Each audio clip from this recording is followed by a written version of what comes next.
you give us a couple of recent initiatives that have allowed your bank to differentiate yourself from the competition? Well, it's the perennial challenge, and there are probably 2 or 3 examples I would use for Santander. I've already touched on one, which is the Breakthrough Programme, which was launched formally by our new Chief Executive, Anna Botin, who, when she arrived to be the Chief Executive of Santander in the UK, made it very clear that she wanted to invest heavily and further into corporate, commercial and business banking, i.e. SMEs in the UK. So we recognised that there was a gap in the market for non-traditional finance for fast-growing SMEs. So we've launched what we've called our Breakthrough Programme, which launches that fund of finance for up to £200 million, but also introduces non-financial benefits, where, for example, we've launched safari tours, where we've taken customers overseas to meet the likes of Google, also Love Film in the UK, and match international suppliers or customers with customers based in the UK. So it's new and innovative, and I think really hits a gap in the market. From a more pertinent point of view for my business, business banking in the UK is fundamentally about relationships, and we're taking it right back to business banking the way it used to be in high streets up and down the country with local business managers.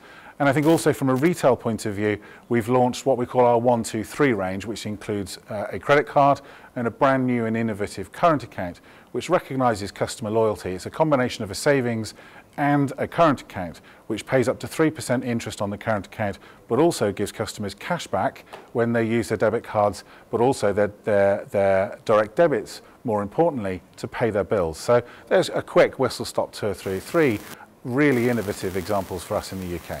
Where do you look to find best practices? What industries? Which competitors? What geographies?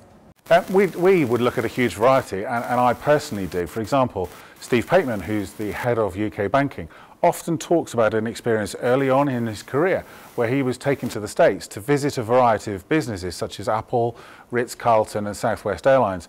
And he still uses the learns that he had from that around learning what other companies, not necessarily financial services companies, do and how we can learn from them. Personally, I have run my own businesses. I've run 3 of my own businesses, and I've taken a great deal of learning and experience from doing that and understanding how it feels to run your own business. I take a great deal of influence and guidance, in fact, from my father. My father was self-employed. He was a chartered accountant.